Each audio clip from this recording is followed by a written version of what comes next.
Imagina que estás en la superficie de Mercurio. Es el amanecer. El sol aparece en el horizonte. Enorme, 3 veces más grande de lo que lo ves desde la Tierra. El cielo es negro porque no hay atmósfera, ni una sola molécula de aire que disperse la luz en el color azul del día. El sol sube. Y entonces hace algo que en ningún otro lugar del sistema solar ocurre. Se detiene. No gradualmente, no suavemente. Se detiene, suspendido en el cielo, y luego empieza a moverse hacia atrás. Retrocede. Baja hacia el horizonte por el que acababa de salir. Y luego vuelve a salir. El sol sale 2 veces en el mismo amanecer en ciertas regiones de Mercurio. No es un error. No es una ilusión óptica. No es un poema. Es la consecuencia directa de una combinación específica de la velocidad orbital de Mercurio y la velocidad de su rotación sobre su eje. Una combinación tan inusual, tan precisa, tan extraña, que hace que el amanecer en Mercurio viole la intuición de lo que un amanecer puede ser. Y ese amanecer doble es solo el principio. Porque Mercurio no es el planeta pequeño y caliente y aburrido que la mayoría de las personas cree que es. Es un mundo que se está encogiendo. Un mundo cuya superficie se parte y se arruga mientras el planeta se enfría y contrae desde dentro. Un mundo que fue un gigante y que lleva miles de millones de años menguando hacia algo que todavía no sabemos exactamente qué será. Y un mundo que tiene hielo. En el planeta más cercano al Sol, en el horno más violento del sistema solar interior, hay hielo permanente en la oscuridad de sus cráteres polares. Mercurio no es lo que pensábamos. Y lo que es resulta, en todos los sentidos de la palabra, aterrador. En los próximos minutos vas a entender exactamente por qué el Sol sale 2 veces en Mercurio, y qué tiene que ver eso con la física de la resonancia orbital más extraña del sistema solar. Vas a entender cómo funciona el día de Mercurio, que dura más que su año, y lo que eso hace con el tiempo y con la experiencia de estar allí. Vas a entender por qué Mercurio se está contrayendo y qué produce ese proceso en su superficie. Y al final vas a entender por qué el planeta más cercano al Sol, el que debería ser el más conocido y el más estudiado, sigue siendo uno de los más misteriosos de todo el sistema solar. Solo lo esencial. Mercurio es el planeta más pequeño del sistema solar y el más cercano al Sol. Su diámetro es de 4.879 kilómetros, aproximadamente el 38% del diámetro de la Tierra. Orbita el Sol a una distancia media de 57,9 millones de kilómetros, aproximadamente 0,39 unidades astronómicas. Un año en Mercurio dura 88 días terrestres. Pero un día solar en Mercurio, el tiempo entre 2 amaneceres consecutivos, dura 176 días terrestres. El día de Mercurio dura exactamente 2 años de Mercurio. Eso no es una coincidencia, es una resonancia. Y esa resonancia es el origen de todo lo que hace a Mercurio extraordinario. Para entender el amanecer doble de Mercurio, primero necesitas entender algo sobre la mecánica orbital que ningún otro planeta del sistema solar ejemplifica de la misma manera. La resonancia de spin-órbita. Todos los planetas hacen 2 cosas simultáneamente. Orbitan el Sol y rotan sobre su propio eje. Esas 2 velocidades son generalmente independientes, con algunas excepciones notables. La Tierra orbita el Sol en 365 días y rota sobre su eje en 24 horas. No hay ninguna relación simple entre esos 2 números. La Luna, en cambio, tiene sus 2 velocidades sincronizadas. Orbita la Tierra en 27,3 días y rota sobre su eje exactamente en 27,3 días. Siempre nos muestra la misma cara. Eso se llama resonancia 1 a 1 o rotación síncrona. Mercurio fue durante décadas el ejemplo más famoso de rotación síncrona, supuestamente. Durante gran parte del siglo XX, los astrónomos creían que Mercurio mostraba siempre la misma cara al Sol, igual que la Luna muestra siempre la misma cara a la Tierra. Creían que el día de Mercurio y el año de Mercurio tenían la misma duración. Era una hipótesis razonable. Las fuerzas de marea del Sol sobre Mercurio son enorenes. Mercurio es el planeta más cercano al Sol y el que experimenta las fuerzas de marea solares más intensas. Esas fuerzas de marea deberían haber ralentizado la rotación de Mercurio hasta sincronizarla con su órbita. Igual que las fuerzas de marea terrestres sincronizaron la rotación de la Luna. En 1965, los astrónomos Rolf Dice y Gordon Pettengill usaron el radiotelescopio de Arecibo en Puerto Rico para hacer radar del planeta Mercurio. La técnica de radar permitía medir la velocidad de rotación de Mercurio con una precisión sin precedente. El resultado fue sorprendente. Mercurio no estaba en resonancia 1 a 1 con el Sol. Rotaba 3 veces sobre su eje por cada 2 órbitas alrededor del Sol. Una resonancia 3 a 2. La primera resonancia de spin-órbita conocida que no era ni 1 a 1 ni ausencia de resonancia. Y esa resonancia 3 a 2 es lo que produce el amanecer doble. Para entender exactamente por qué, necesitas ver cómo se combina la rotación y la órbita de Mercurio desde la perspectiva de alguien en la superficie.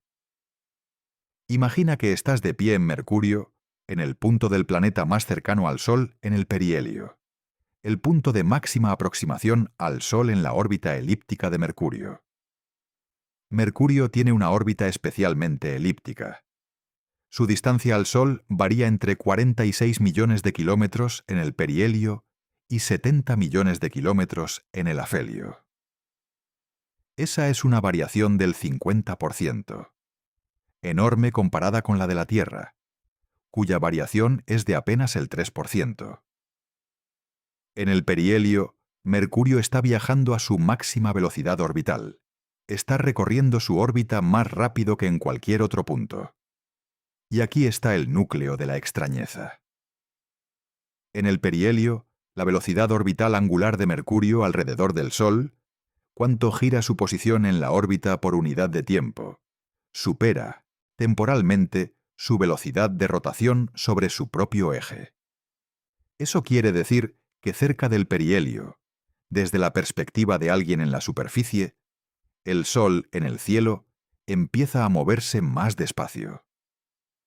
Y si el planeta orbita al Sol más rápido de lo que rota, hay un breve período en que el Sol parece detenerse y luego moverse hacia atrás.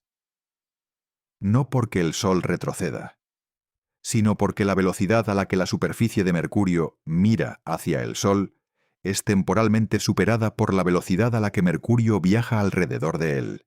Es un efecto de perspectiva geométrica de extraordinaria rareza, como si estuvieras en un tren que acelera y el paisaje externo parece de repente moverse hacia atrás, porque el tren ha superado la velocidad a la que lo estabas viendo moverse. En el perihelio de Mercurio, cerca del punto de máxima aproximación al Sol, la geometría orbital produce exactamente ese efecto. El Sol retrocede. Y en las longitudes específicas de la superficie mercuriana, donde esto ocurre mientras el Sol está en el horizonte, el resultado es un amanecer doble. El Sol sale. Sube un poco, retrocede hacia el horizonte, se pone brevemente y vuelve a salir. 2 amaneceres en el mismo amanecer. O en el caso del atardecer, el Sol se pone, vuelve a salir brevemente y se pone de nuevo. Eso no ocurre en ningún otro planeta del sistema solar. No porque sea una casualidad, sino porque ningún otro planeta tiene una combinación de órbita suficientemente elíptica y resonancia 3 a 2 que produzca ese efecto. La resonancia 3 a 2 de Mercurio no es una coincidencia sin explicación. Es el resultado estable de cómo las fuerzas de marea del Sol actuaron sobre Mercurio a lo largo de miles de millones de años. Las fuerzas de marea no sincronizaron la rotación de Mercurio con el Sol de manera 1 a 1, como hicieron con la Luna respecto a la Tierra. Lo que el Sol le hizo a la Luna, la Tierra lo había capturado antes. La Tierra es relativamente cercana y masiva respecto a la Luna. Pero el Sol actuó sobre Mercurio durante miles de millones de años, atrapándolo en la resonancia 3 a 2. No en la 1 a 1, que inicialmente muchos esperaban, sino en la 3 a 2, que es estable bajo las condiciones específicas de la órbita altamente elíptica de Mercurio. Los cálculos de dinámica orbital demuestran que si hubiera habido material disipativo en Mercurio, un núcleo líquido que absorba y diría las oscilaciones de las fuerzas de marea, la resonancia 3 a 2 es el equilibrio estable al que el sistema converge dada la elipticidad de la órbita mercuriana. Mercurio no llegó a la resonancia 3 a 2 por azar. Llegó a ella porque la física de las fuerzas de marea en una órbita suficientemente elíptica, con un núcleo líquido, hace que esa resonancia sea más estable que la 1 a 1. Y esa resonancia que la física impuso sobre el planeta más cercano al Sol es la que produce el amanecer más extraño del sistema solar. El amanecer doble es el fenómeno más espectacular de la rotación de Mercurio. Pero hay una consecuencia más profunda de esa resonancia 3 a 2 que afecta a todo lo que ocurre en el planeta.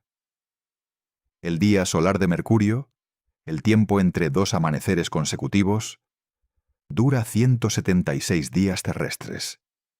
2 años de Mercurio. Eso tiene consecuencias que van más allá de la rareza astronómica. Define las condiciones físicas más extremas del sistema solar interior. Para entender por qué, imagina lo que significa estar en un punto de la superficie de Mercurio durante el mediodía solar. El Sol lleva 88 días terrestres iluminando ese punto. Continúa iluminándolo durante 88 días más antes de que el atardecer llegue. 176 días de luz solar continua.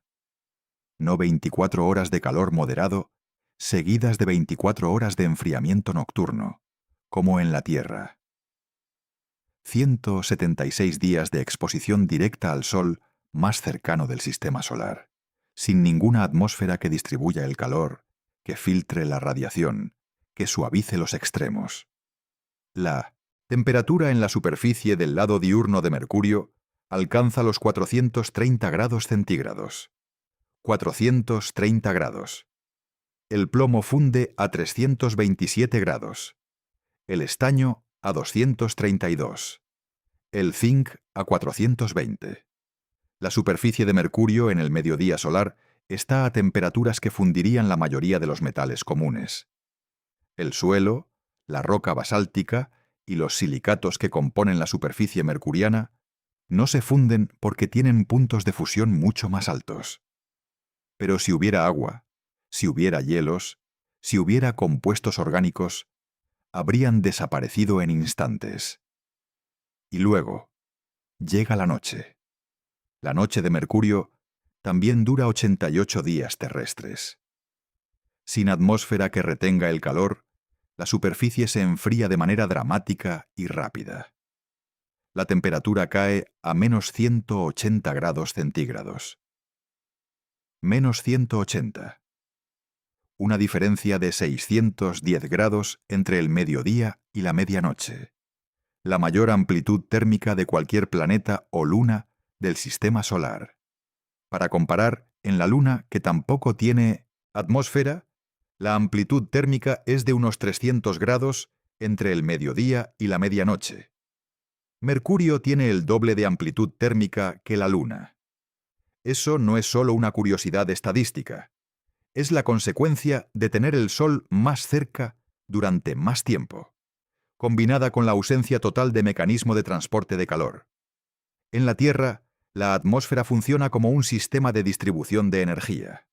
Los vientos transportan calor desde las regiones calientes hacia las frías. Los océanos acumulan calor y lo liberan gradualmente. La temperatura nocturna en la mayoría de los lugares de la Tierra no cae más de 20 o 30 grados respecto a la temperatura diurna. En Mercurio no hay nada de eso. El calor que el Sol deposita en el suelo durante el día no va a ningún lado. Cuando el Sol se pone, ese calor se irradia directamente al espacio negro, sin retención, sin transporte, sin suavizado. El resultado es ese salto de 610 grados entre el mediodía y la medianoche, que convierte la superficie de Mercurio en el ambiente con la variación térmica más extrema de toda nuestra vecindad cósmica. Pero hay algo más en el ciclo día-noche de Mercurio que añade una capa adicional de extrañeza. La velocidad a la que el Sol se mueve por el cielo de Mercurio no es constante. Cerca del perihelio, cuando Mercurio está más cerca del Sol y mueve más rápido en su órbita, el Sol en el cielo mercuriano parece moverse más despacio. Incluso retrocede como hemos visto. Cerca del afelio, cuando Mercurio está más lejos del Sol y se mueve más despacio en su órbita, el Sol se mueve más rápido en el cielo mercuriano. El Sol no tiene en el cielo de Mercurio la trayectoria uniforme y predecible que tiene en el cielo terrestre.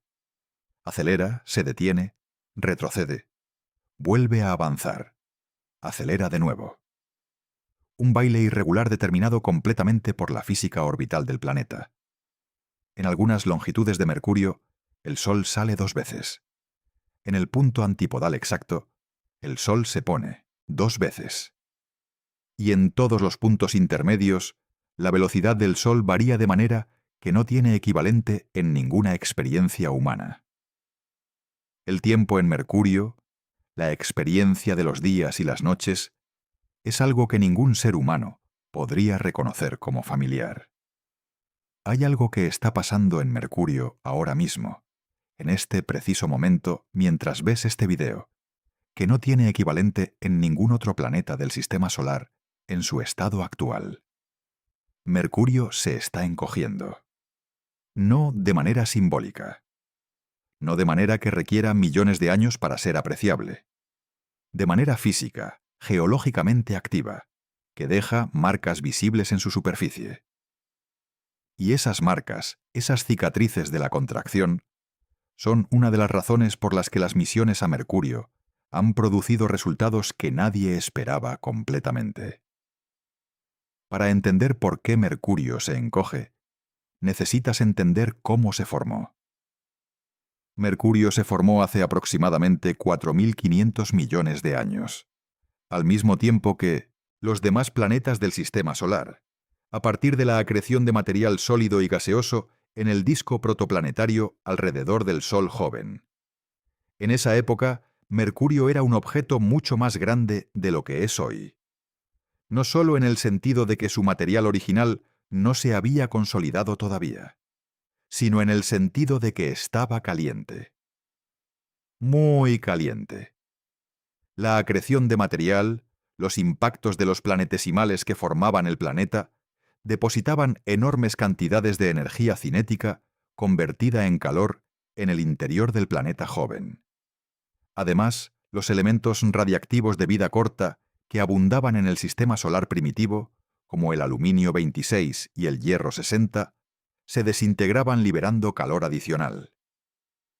El mercurio primitivo era una bola de material fundido o semifundido, con una composición química compleja en proceso de diferenciación. La diferenciación planetaria es el proceso por el que los elementos más densos, principalmente el hierro y el níquel, se hunden hacia el centro formando el núcleo, mientras que los elementos más ligeros, los silicatos, suben hacia la superficie formando el manto y la corteza. Mercurio diferenció su interior en núcleo, manto y corteza al igual que la Tierra, pero con una peculiaridad que hace a Mercurio único en el Sistema Solar. El núcleo de Mercurio es desproporcionadamente grande. El núcleo de la Tierra representa aproximadamente el 17% del volumen total del planeta. El núcleo de Mercurio representa aproximadamente el 42% del volumen total del planeta. Si expresamos esto en términos de masa en lugar de volumen, la diferencia es todavía más dramática. El núcleo de la Tierra representa aproximadamente el 32% de la masa total del planeta. El núcleo de Mercurio representa aproximadamente el 60% de la masa total del planeta. 6 de cada 10 kilogramos de masa de Mercurio están en su núcleo. Ese es un núcleo extraordinariamente desproporcionado para el tamaño del planeta. ¿Por qué? La respuesta no está completamente establecida. Y hay dos hipótesis principales que siguen siendo debatidas. La primera hipótesis es el impacto gigante. Mercurio, como la Tierra, pudo haber sufrido un impacto gigante con otro objeto planetario en las etapas tempranas del sistema solar. En el caso de la Tierra, ese impacto generó los materiales que formaron la Luna. En el caso de Mercurio, la hipótesis del impacto gigante propone que el impacto arrancó gran parte del manto del planeta, dejando un planeta con un cociente núcleo-manto mucho mayor que el original. Eso explicaría por qué Mercurio tiene tan poco manto en comparación con la Tierra o Venus. La segunda hipótesis involucra los primeros momentos del sistema solar, cuando el Sol joven era mucho más luminoso que hoy. En esa fase, llamada la fase T Tauri, la radiación del Sol joven era tan intensa que podría haber evaporado las capas más externas y más ligeras de los planetas más cercanos. Mercurio, el más cercano, habría perdido más de ese material que ningún otro planeta. Esa pérdida de material superficial, principalmente silicatos ligeros del manto, habría cambiado la proporción relativa del núcleo respecto al manto, dejando a Mercurio con el núcleo desproporcionado que observamos. Las dos hipótesis pueden ser complementarias. Ambas habrían actuado en la misma dirección. Pero para el encogimiento de Mercurio, lo que importa no es qué produjo el núcleo grande. Lo que importa es lo que le está pasando ahora al núcleo. Mercurio se está enfriando. Ha estado enfriándose desde que se formó. Todos los planetas rocosos se enfrían con el tiempo, irradiando el calor interno al espacio. Pero los planetas más pequeños se enfrían más rápido porque tienen una relación superficie-volumen mayor, es decir, más superficie por la que perder calor por cada unidad de volumen interno. Mercurio, siendo el planeta rocoso más pequeño del sistema solar, se ha estado enfriando más rápido que ninguno de los demás. Y cuando el interior de un planeta se enfría, se contrae. El material que compone el manto y el núcleo de Mercurio ocupa menos volumen cuando está a menor temperatura. Eso significa que el interior de Mercurio es cada vez más pequeño.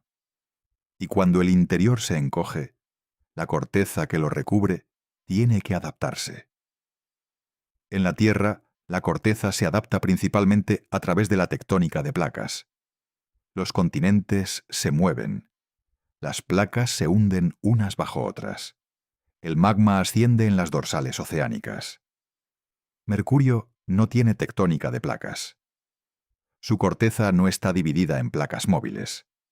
Es una corteza rígida de una sola pieza. Y cuando el interior se contrae debajo de esa corteza rígida, la corteza no puede acomodar la reducción de área de manera distribuyendo el estrés uniformemente. En su lugar, forma arrugas. Exactamente como la piel de una fruta que se deseca y se arruga cuando pierde humedad interna.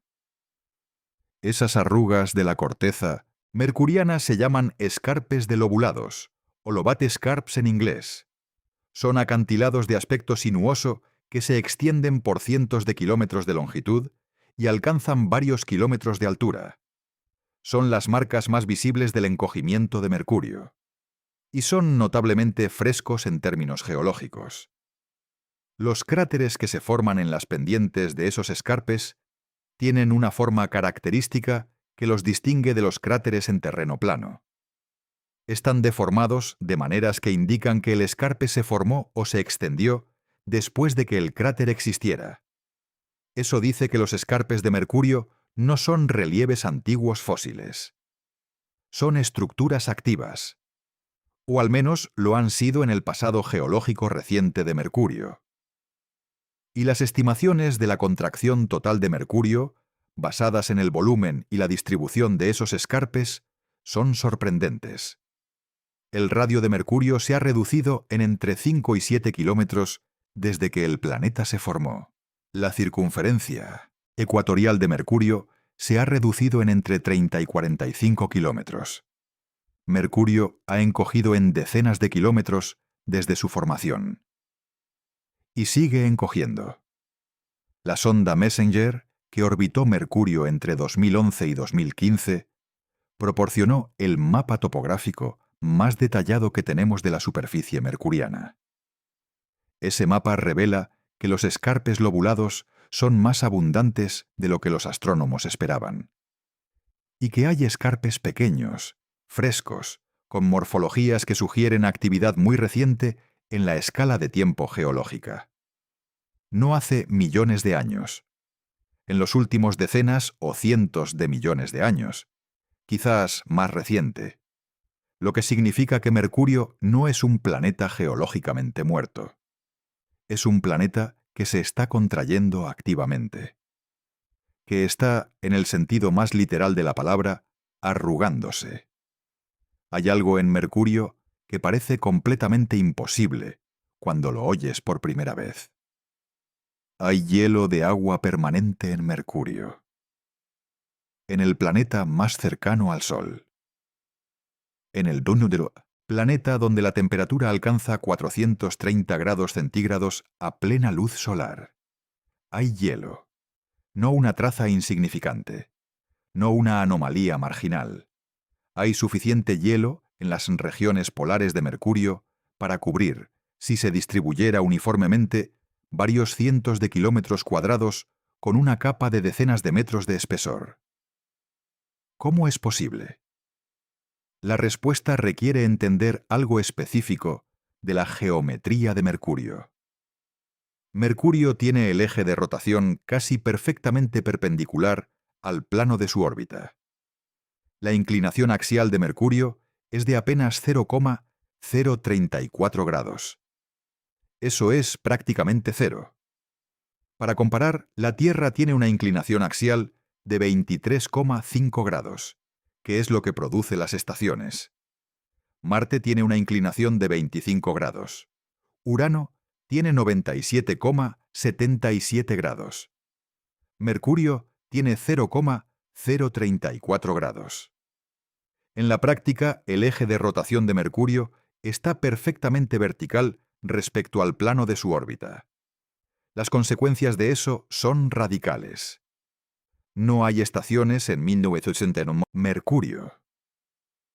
Pero lo más importante para la historia del hielo es esto.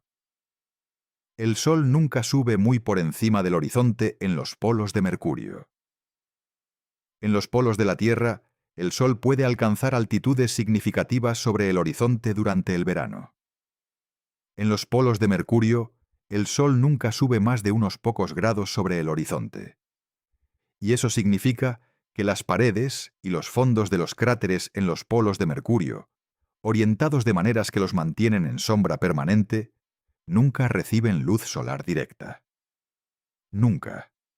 Desde que se formaron. Los cráteres polares de Mercurio son los ambientes más fríos y más permanentemente oscuros del sistema solar interior. La temperatura en el interior de esos cráteres, medida por los instrumentos de la sonda Messenger, es de entre menos 170 y menos 200 grados centígrados, permanentemente, sin variación estacional porque no hay estaciones, sin interrupción por el ciclo día-noche, porque el interior del cráter nunca ve el sol, independientemente de si es de día o de noche en esa longitud. En esas temperaturas, el hielo de agua es completamente estable durante miles de millones de años. El hielo, en esos cráteres, no sublima, no se evapora, no migra. Simplemente existe, permanentemente, en el planeta más cercano al Sol. ¿De dónde vino ese hielo? La hipótesis más aceptada involucra dos fuentes. La primera son los impactos de cometas y asteroides ricos en agua. Los cometas son objetos compuestos principalmente de hielo de agua, dióxido de carbono congelado, monóxido de carbono y otros volátiles mezclados con polvo y roca. Cuando un cometa impacta la superficie de un planeta, deposita parte de su contenido de agua en el sitio de impacto. En Mercurio, la mayor parte de esa agua depositada se evapora inmediatamente por el calor solar. Pero una pequeña fracción, la que cae en las regiones polares oscuras permanentes, puede migrar hacia los cráteres en sombra y acumularse. La segunda fuente son los propios minerales del interior de Mercurio que liberan agua al ser calentados en las erupciones volcánicas del pasado.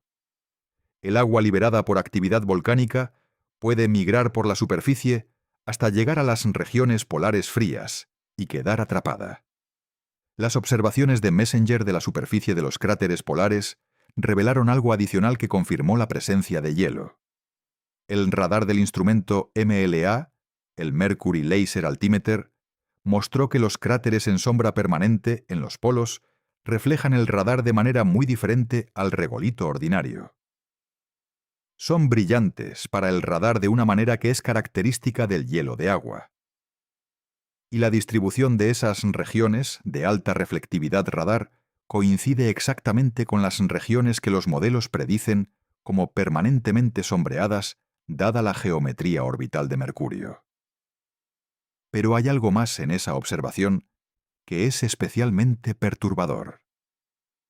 La capa de hielo polar de Mercurio no es pura. Está cubierta por una capa oscura.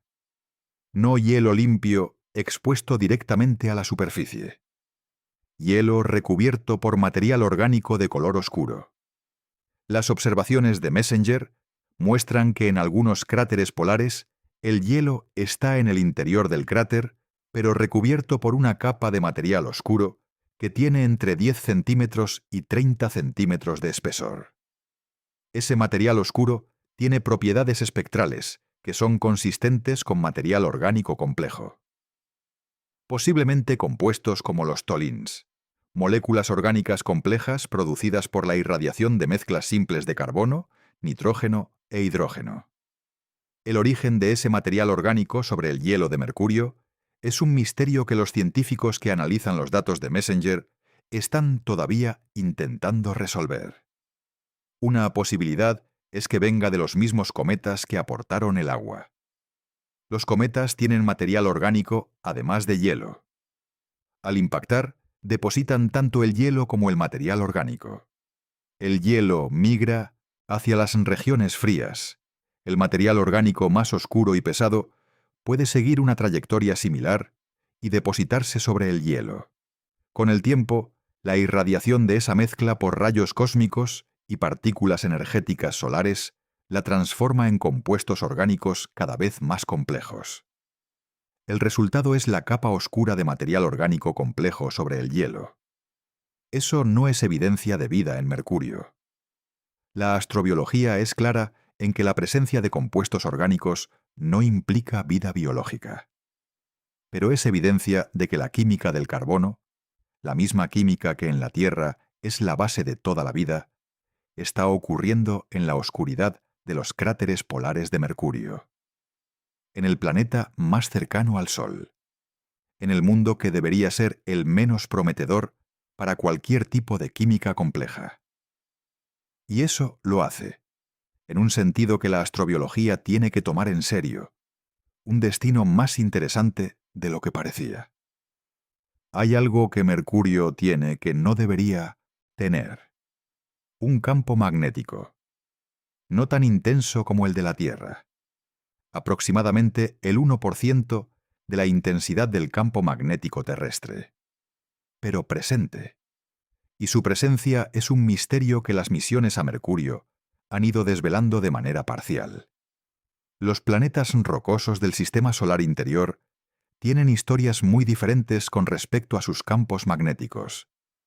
La Tierra tiene un campo magnético intenso y activo, generado por la convección del hierro líquido en su núcleo externo. Ese proceso se llama efecto dinamo. La Luna no tiene campo magnético global activo, aunque tuvo uno en el pasado que quedó registrado en las rocas lunares antiguas. Marte no tiene campo magnético global activo en la actualidad, aunque las anomalías magnéticas en su corteza dicen que tuvo uno en el pasado. Venus, cuyo tamaño y composición son similares a los de la Tierra, no tiene campo magnético global activo. Y Mercurio tiene un campo magnético. Débil, sí, pero presente y genuino. Para que un planeta tenga un campo magnético activo, necesita un núcleo parcialmente líquido y en convección. Ese núcleo líquido en movimiento actúa como un dinamo. Los modelos de enfriamiento planetario predecían que el núcleo de Mercurio debería estar completamente solidificado hace miles de millones de años. Mercurio es pequeño. Se enfría rápido. Su núcleo, según esos modelos, no debería tener material líquido suficiente para producir un dinamo activo.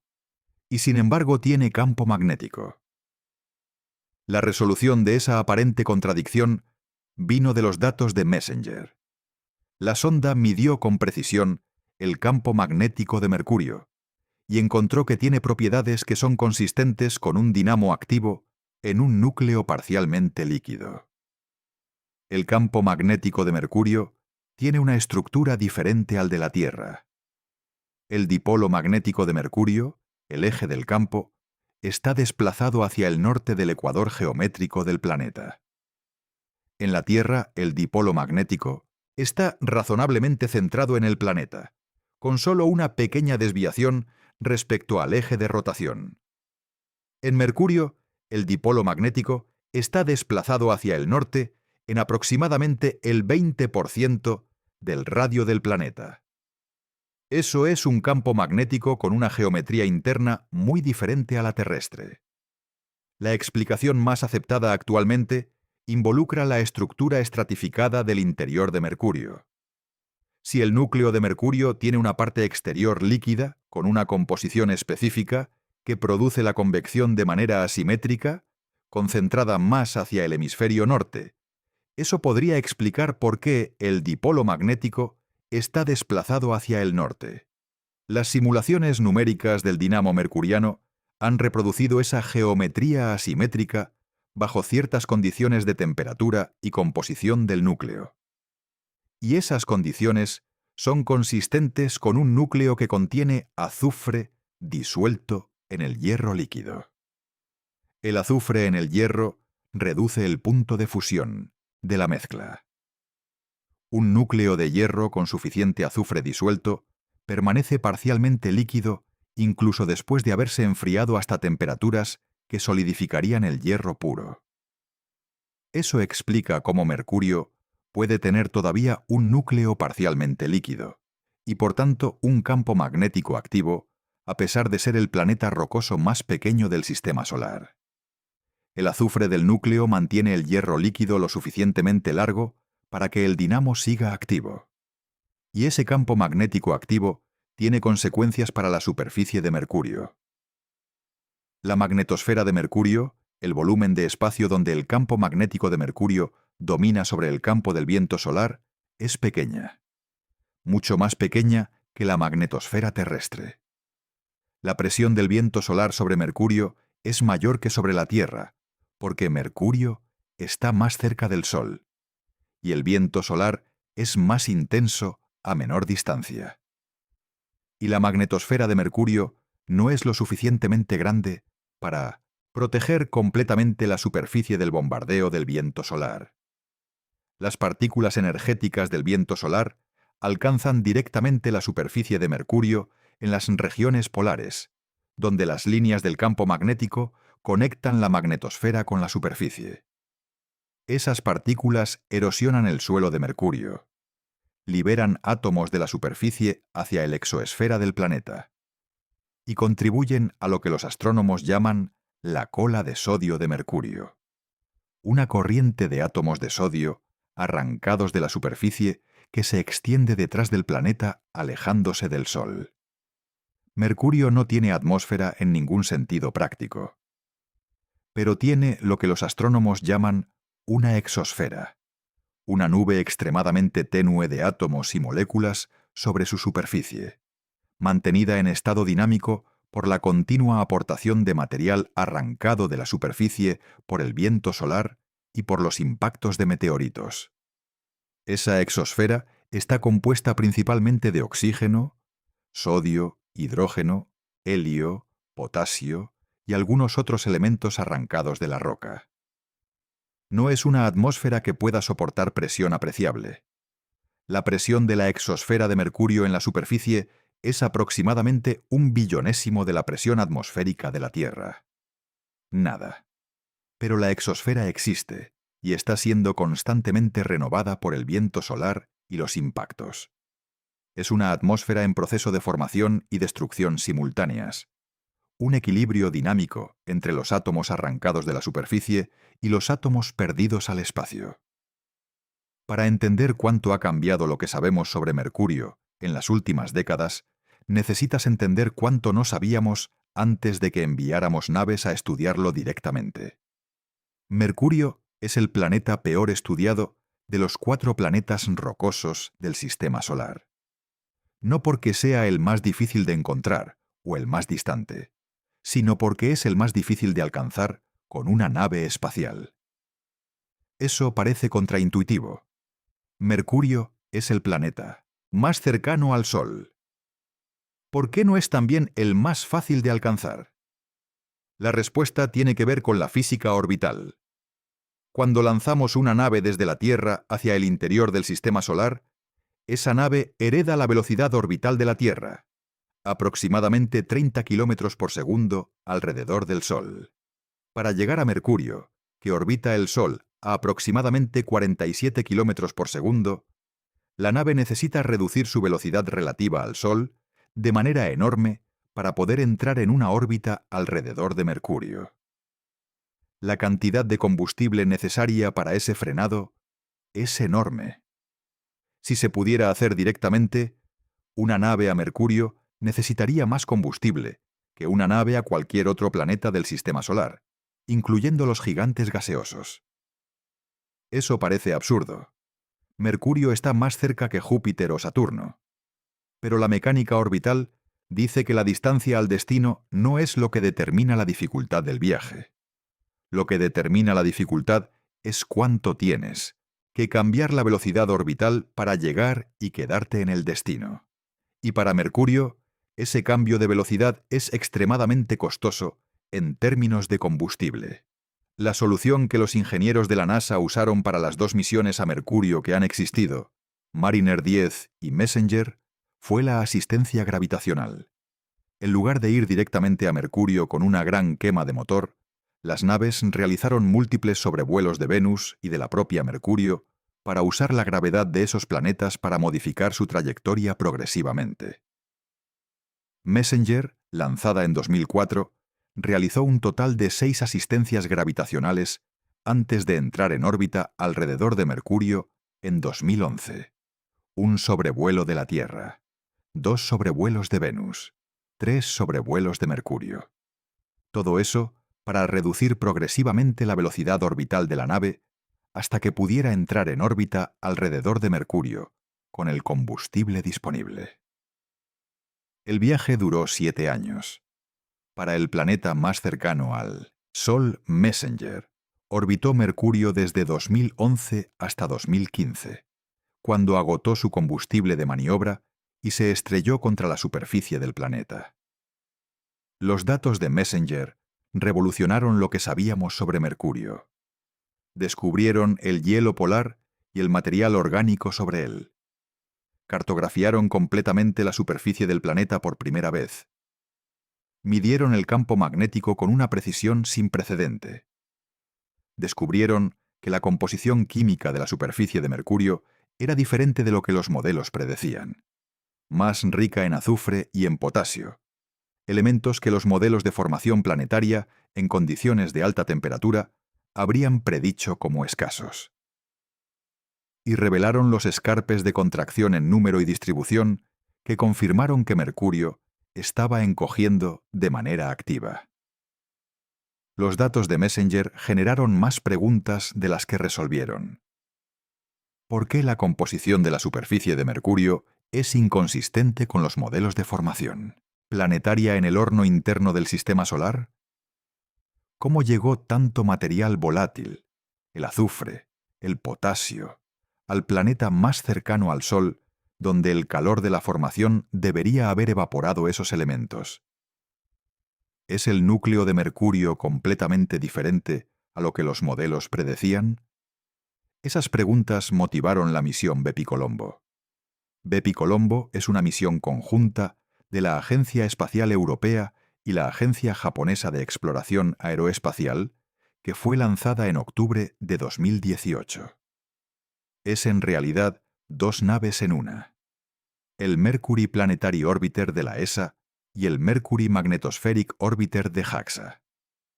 Bepicolombo realizó su primer sobrevuelo de Mercurio en octubre de 2021 y tiene previstos 6 sobrevuelos adicionales antes de entrar en órbita en 2025 o 2026. Las observaciones de Bepicolombo durante los sobrevuelos ya han producido datos nuevos sobre la composición de la superficie y sobre el campo magnético de Mercurio. Cuando Bepicolombo entre en órbita definitiva, llevará instrumentos mucho más avanzados que Messenger para estudiar el interior del planeta, su magnetosfera, su exosfera y su superficie con una resolución y sensibilidad que superará todo lo que hemos tenido antes.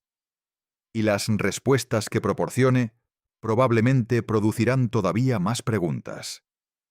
Porque la física de Mercurio tiene una capacidad demostrada de sorprender a los astrónomos que lo estudian. Para entender completamente lo que Mercurio es hoy, necesitas retroceder a lo que fue en el pasado. No al pasado reciente geológico, al pasado más remoto, a los primeros cientos de millones de años del Sistema Solar, cuando los planetas estaban aún en formación, y el Sistema Solar era un lugar de caos y violencia que difícilmente reconoceríamos. En ese período, llamado el bombardeo pesado tardío, el Sistema Solar interior estaba lleno de objetos de gran tamaño, planetesimales y protoplanetas que colisionaban entre sí de manera frecuente. La superficie de la Luna, que conserva el registro de ese período porque no tiene tectónica ni erosión que borre los cráteres, está saturada de cráteres de ese período. Mercurio también tiene ese registro. Pero Mercurio tiene algo más: la cuenca Caloris. Caloris es el impacto más grande que Mercurio ha registrado en su historia, que todavía es visible. La cuenca tiene un diámetro de aproximadamente 1.550 kilómetros. Para comparar, el diámetro de Mercurio es de 4.879 kilómetros. El objeto que impactó y creó la cuenca Caloris tenía un diámetro estimado de entre 100 y 150 kilómetros. Ese impacto fue de una violencia que desborda la imaginación. La energía liberada en el impacto fue de aproximadamente 10 elevado a 30 joules. Para comparar, la bomba de Hiroshima liberó aproximadamente 6 por 10 elevado a 13 joules.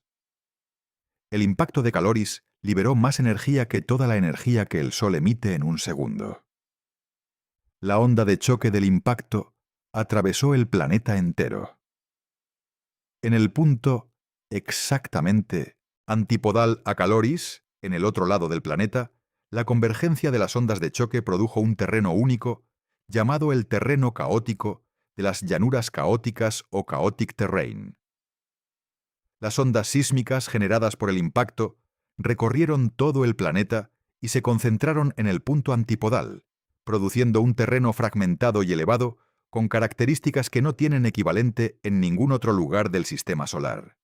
La convergencia de ondas sísmicas en el punto antipodal de Caloris levantó bloques de corteza, creó hondonadas, fracturó el suelo de maneras irregulares y caóticas. Todo desde el otro lado del planeta. La escala de esa consecuencia remota del impacto ilustra la violencia del evento original. Y hay algo más que Caloris nos dice sobre el pasado de Mercurio. Después del impacto, el material del manto surgió a través de las fracturas para rellenar la cuenca con lava. Las llanuras volcánicas dentro de Caloris tienen evidencia de múltiples erupciones, que las rellenaron y las nivelaron a lo largo de millones de años. Eso dice que Mercurio tuvo actividad volcánica significativa en su pasado. No el volcán individual aislado. Actividad volcánica a gran escala que rellenó cuencas del tamaño de continentes. Hoy, Mercurio no tiene volcanes activos conocidos. La actividad volcánica parece haber cesado hace aproximadamente 3.500 millones de años, cuando el planeta se había enfriado lo suficiente para que su interior ya no produjera el magma necesario.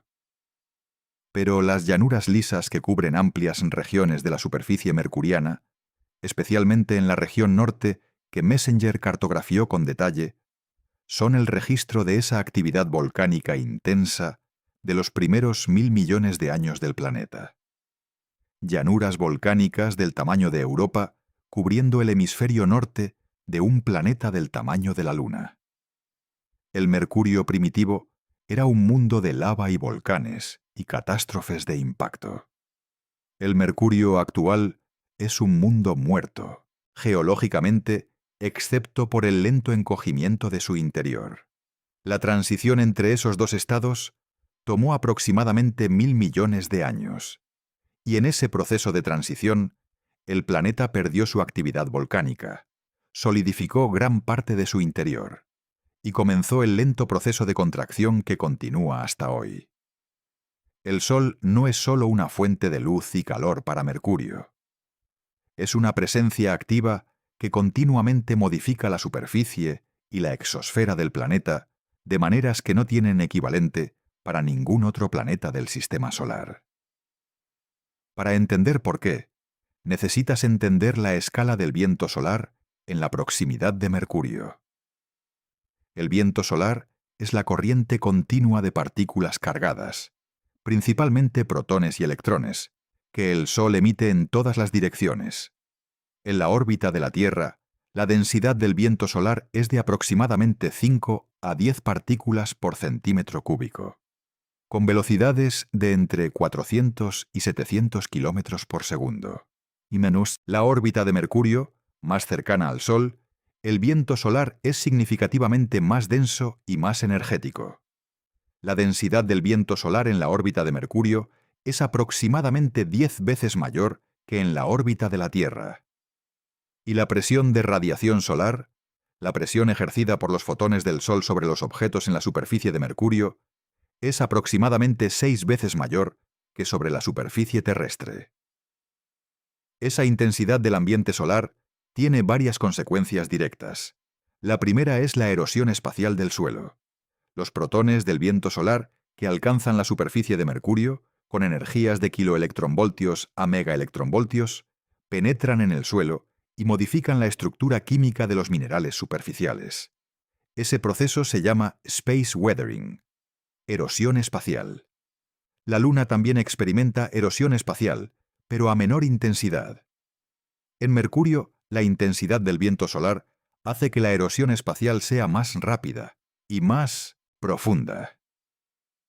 El regolito de Mercurio, la capa superficial de polvo y fragmentos de roca, ha sido modificado por la erosión espacial hasta tal punto que sus propiedades ópticas son diferentes de las del material original sin alterar.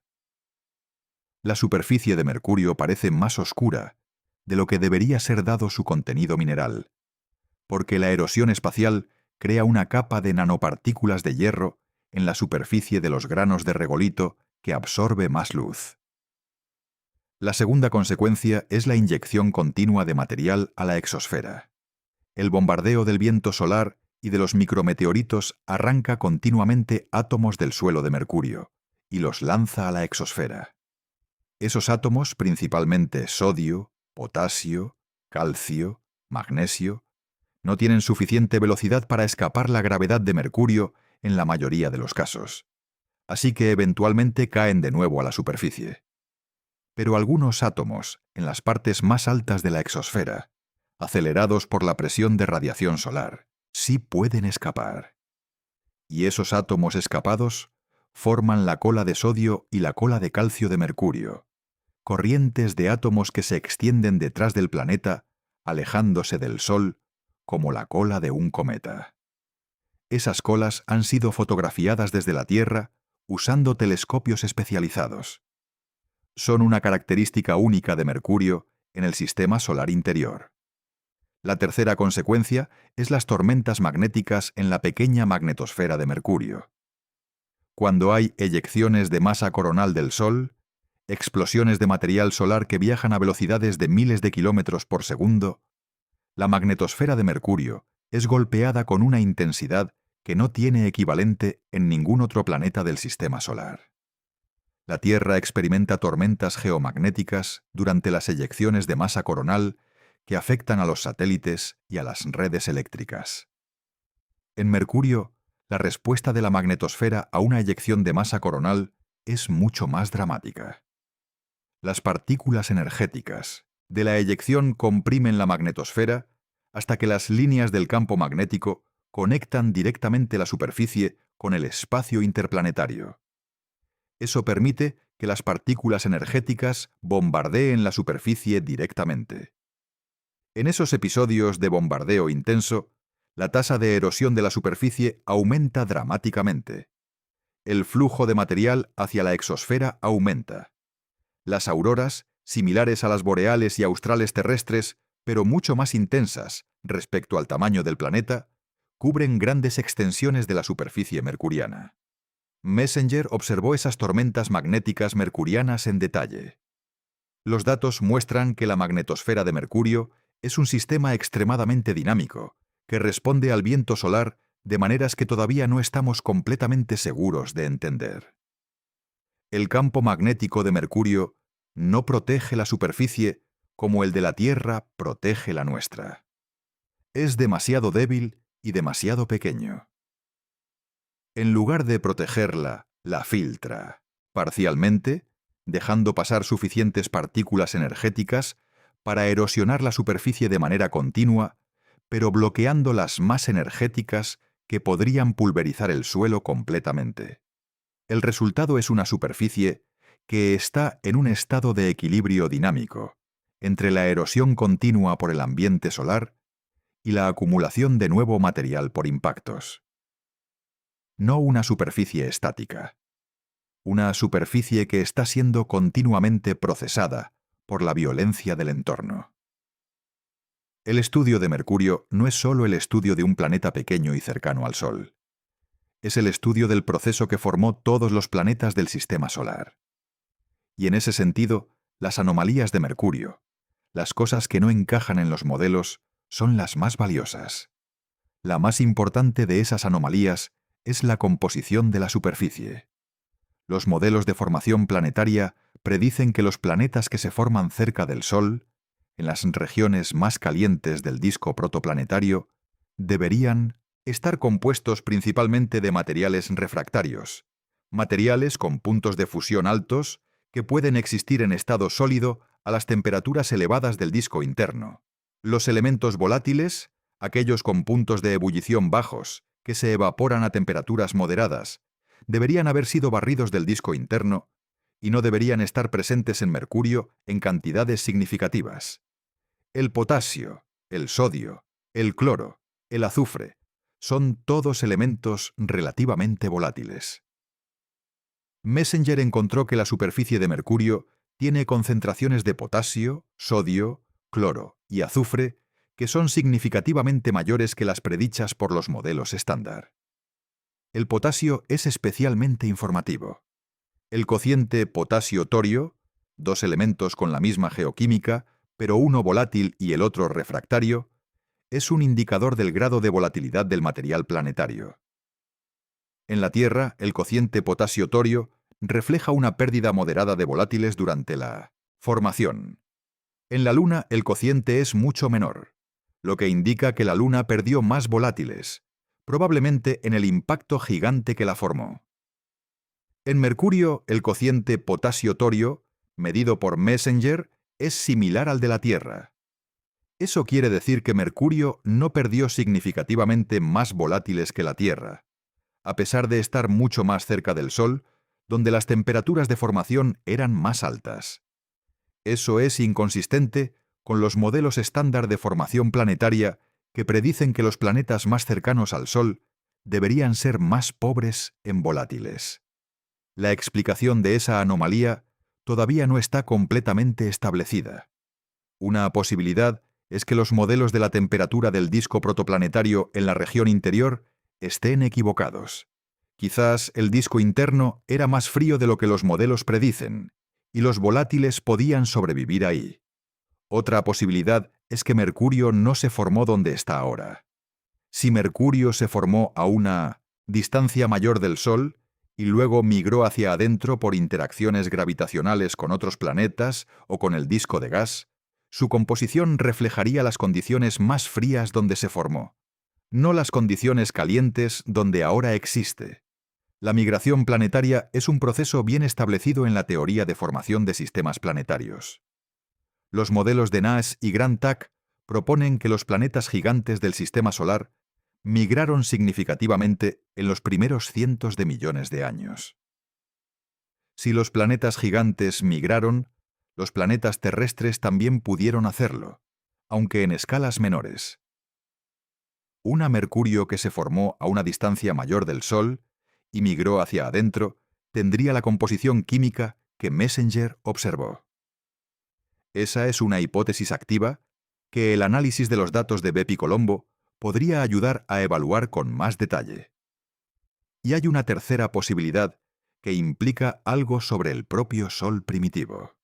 Si el Sol joven, en su fase T Tauri, tuvo ráfagas de actividad que calentaron el disco interno de manera más intermitente y variable de lo que los modelos asumen, las condiciones de temperatura en el disco interno habrían sido más complejas. En los períodos de menor actividad solar, los volátiles habrían podido acumularse en el material del disco en la región interior. En los períodos de máxima actividad, habrían sido barridos. El resultado habría sido una composición química del material en la región interior más rica en volátiles de lo que los modelos de temperatura simple predicen. Cualquiera de esas explicaciones, si es correcta, tiene implicaciones para todos los sistemas planetarios. Si Mercurio tiene la composición que tiene, porque se formó a mayor distancia del Sol y migró, los sistemas planetarios deberían ser considerados como sistemas dinámicos donde los planetas cambian de posición, no sistemas estáticos donde cada planeta se queda donde se formó. Eso ya es el modelo actual de la mayoría de los astrónomos para los sistemas planetarios en general. La detección de planetas gigantes en órbitas muy cercanas a sus estrellas, los Júpiteres calientes, no puede explicarse sin migración planetaria. Mercurio podría ser un ejemplo de migración planetaria en nuestro propio sistema solar. No el dramático Júpiter caliente que se acercó tanto al Sol que absorbió material del disco y calentó el sistema interior, sino una migración más modesta que desplazó el planeta más interior de su posición original a la que tiene hoy. Y si eso es lo que ocurrió, Mercurio no es el planeta más fácil de explicar del sistema solar. Es uno de los más difíciles y uno de los más informativos. Cuando la sonda Messenger cartografió por primera vez la superficie completa de Mercurio, los geólogos planetarios que analizaban los datos tenían un recurso que ningún astrónomo ha tenido antes: un mapa global de un mundo con 4.500 millones de años de historia escrita en su superficie. Y lo que esa historia contaba era una secuencia de eventos cuya escala y variedad superó las expectativas. La superficie de Mercurio es un archivo que ha preservado eventos desde los primeros cientos de millones de años del sistema solar hasta quizás hace solo decenas de millones de años. El registro más antiguo son los cráteres del período de bombardeo intenso tardío.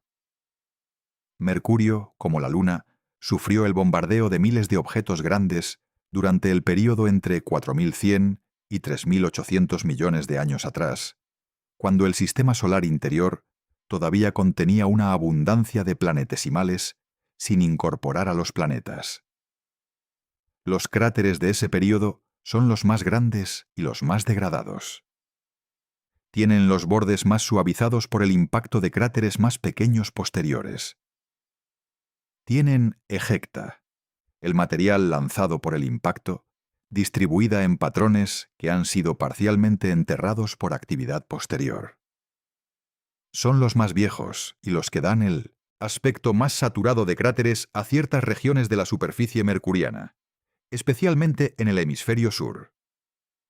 Sobre esas regiones antiguas saturadas de cráteres hay llanuras volcánicas más jóvenes. Las llanuras volcánicas del norte de Mercurio, que Messenger estudió con especial detalle, son las más extensas del planeta. Tienen entre 3.500 y 3.700 millones de años de antigüedad. Fueron formadas por el flujo de lavas que cubrieron las regiones más antiguas y borraron gran parte de los cráteres anteriores. En esas llanuras hay estructuras únicas que solo se ven en Mercurio. Las depresiones irregulares de fondo plano, llamadas hollows. Los hollows son regiones de la superficie donde el material ha desaparecido, creando depresiones planas de entre decenas de metros y kilómetros de diámetro. No son cráteres de impacto. No tienen el perfil y la ejecta de los cráteres. Son simplemente regiones donde el suelo faltó. La hipótesis más aceptada es que los hollow se forman cuando el calor solar, concentrado en ciertas regiones de alta reflectividad, donde el regolito ha sido removido, sublima directamente a la atmósfera material volátil que estaba atrapado en los minerales del suelo. Ese proceso de sublimación directa de material del suelo en respuesta al calentamiento solar es algo que no ocurre de manera notable en ningún otro planeta rocoso del sistema solar interior. Y los hollows son el resultado visible de ese proceso. Lo que hace especialmente interesante a los hollows es que parecen ser los rasgos más jóvenes de la superficie mercuriana. Tienen morfologías muy frescas, con bordes afilados y ausencia de los cráteres pequeños secundarios que los rasgos más viejos acumulan con el tiempo. Eso sugiere que los hollows están formándose activamente. En este momento. O al menos en el pasado geológico muy reciente.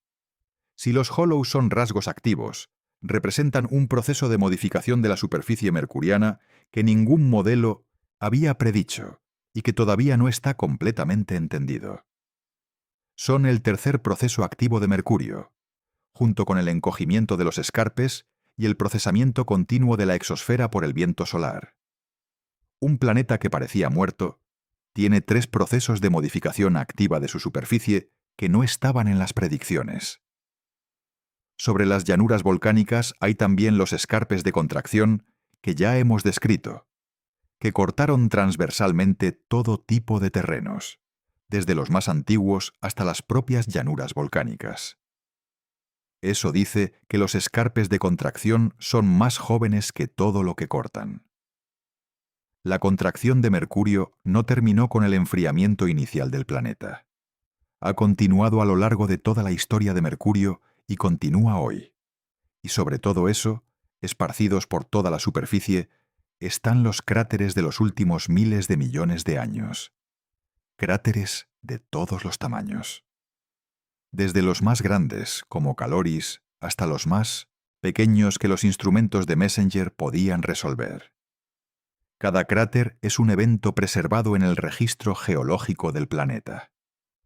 Un momento en que un meteorito, un asteroide o un cometa chocó contra la superficie, liberó energía, excavó el suelo y dejó una cicatriz que el planeta no tiene mecanismo para borrar del todo. Porque Mercurio no tiene erosión por agua ni por viento. No tiene tectónica de placas que recicle la corteza. Los cráteres persisten en Mercurio indefinidamente, suavizándose solo gradualmente por el impacto de más cráteres pequeños y por la erosión espacial. Cada cráter en la superficie de Mercurio es un momento de la historia del sistema solar que el planeta ha guardado durante eones. En ese sentido, Mercurio es quizás el más valioso registro geológico del pasado del sistema solar que tenemos. La Luna tiene ese carácter también, pero Mercurio tiene condiciones de temperatura y de viento solar más extremas que han procesado su superficie, de maneras diferentes. El registro en Mercurio y el registro en la Luna son complementarios.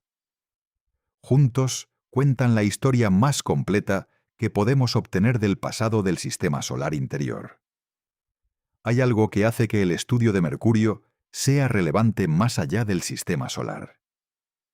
El tipo de planeta que Mercurio representa, pequeño, denso, con un núcleo metálico enormemente grande respecto a su manto, con una superficie procesada por el calor y el viento solar intensos, es un tipo de planeta que las observaciones de exoplanetas sugieren que es extremadamente común. Los exoplanetas tipo Mercurio, planetas de tamaño entre la Luna y la Tierra con alta densidad media, no son raros en los sistemas exoplanetarios que Kepler y TESS han encontrado.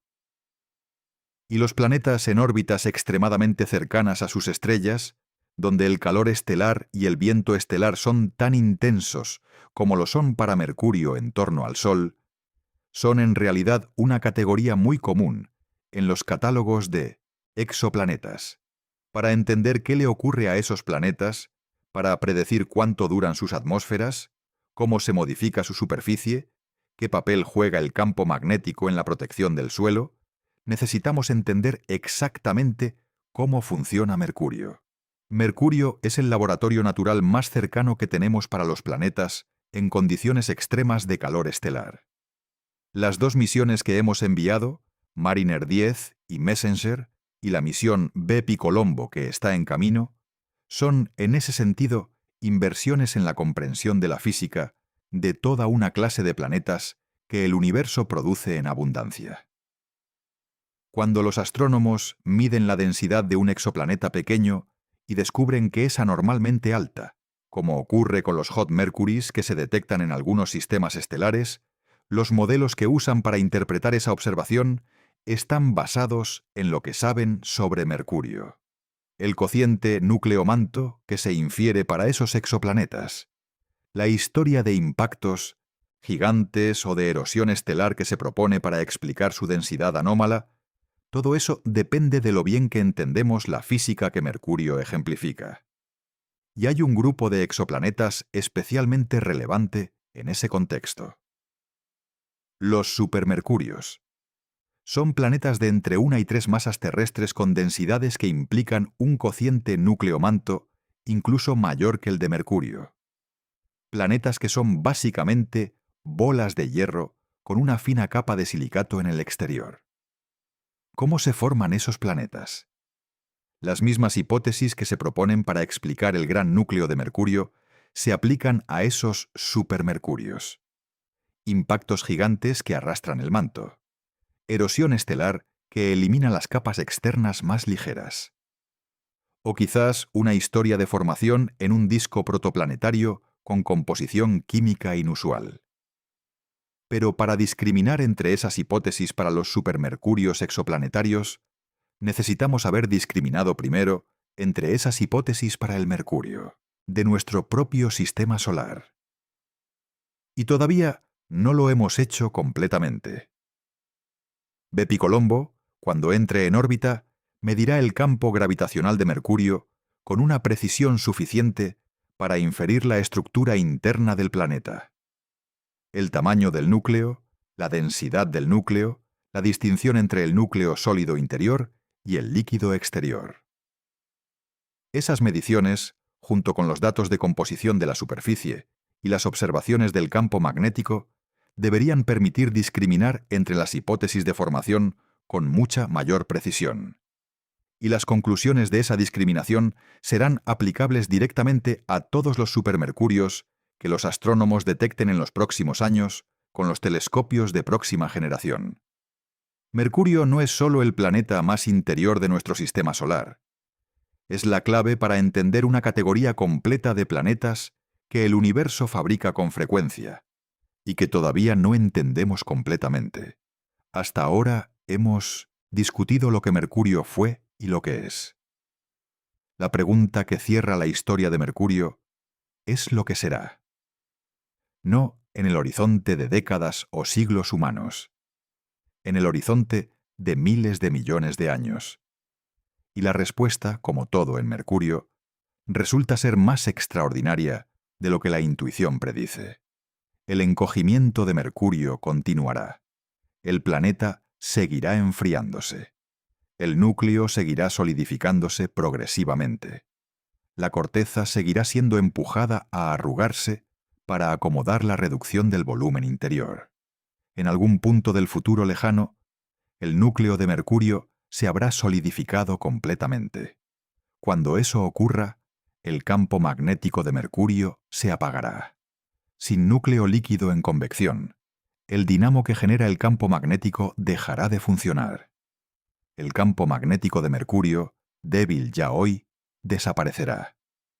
Y sin campo magnético que deflecte parcialmente el viento solar, la erosión de la superficie se intensificará. La tasa a la que el viento solar arranca material de la superficie y lo lanza al espacio aumentará. A lo largo de miles de millones de años, ese proceso puede remodelar significativamente la superficie de Mercurio. Hay también un proceso orbital que afectará a Mercurio en el futuro lejano. El Sol está envejeciendo. En aproximadamente 5.000 millones de años, el Sol agotará el hidrógeno en su núcleo y comenzará a expandirse hacia la secuencia de Gigante Roja. En su fase de máxima expansión, el Sol se expandirá hasta un radio que se aproximará o incluso superará la órbita de la Tierra. Mercurio, siendo el más interior de los planetas, será el primero en ser alcanzado por la expansión del Sol. Los modelos más recientes de la evolución solar no dan una predicción completamente inequívoca sobre el destino final de Mercurio durante la fase de Gigante Roja. En algunos modelos, la atmósfera expandida del Sol, aunque tenue, ejerce suficiente fricción sobre Mercurio para frenar su órbita y hacer que el planeta espiralee hacia adentro. Mercurio caería en el Sol. En otros modelos, la pérdida de masa del Sol durante su evolución a Gigante Roja reduce la fuerza gravitacional que mantiene a Mercurio en órbita. Una estrella más ligera tiene menos gravedad. La órbita de Mercurio se expande hacia afuera. Mercurio podría, en ese caso, sobrevivir como cuerpo independiente más allá de la fase de Gigante Roja. La diferencia entre esos dos escenarios depende de qué proceso domina: si el frenado por fricción con la atmósfera solar expandida o la pérdida de masa del Sol. Los modelos sugieren que para Mercurio, dado su tamaño pequeño y su órbita cercana, el frenado atmosférico podría dominar. Lo que significa que Mercurio probablemente sea absorbido por el Sol en su expansión. No en miles de años, en miles de millones de años. Pero ese destino, ser consumido por el Sol, no es solo el destino de Mercurio. Es una ilustración de la temporalidad de todo lo que existe en el Sistema Solar. El Sistema Solar que conocemos, con sus 8 planetas y sus posiciones actuales y su Sol estable, es una configuración temporal en la historia de 13.800 millones de años del universo. Dentro de 5.000 millones de años, el Sol se habrá transformado, Mercurio habrá desaparecido, la Tierra y Venus habrán sido consumidos por la expansión del Sol, y el Sistema Solar será un lugar completamente diferente. Lo que vemos hoy, lo que estudiamos con Messenger y Bepicolombo, es una instantánea de un proceso que tiene un inicio y que tendrá un fin. Y Mercurio, que llegó a ser lo que es por el horno del Sistema Solar primitivo, los impactos del bombardeo temprano, la diferenciación del interior, el enfriamiento progresivo y la contracción, terminará por ser consumido por el mismo Sol que moldeó su existencia desde el principio. ¿Qué es Mercurio realmente? Después de todo lo que hemos explorado, la respuesta tiene varias capas. Mercurio es el planeta donde el amanecer parece violar las leyes del sentido común, donde el Sol sale 2 veces y luego desaparece, y luego vuelve en un ciclo que no tiene equivalente en ningún otro lugar del sistema solar. Ese fenómeno es la consecuencia visible de una resonancia orbital 3:2 que la dinámica del sistema solar impuso sobre el planeta más interior hace miles de millones de años.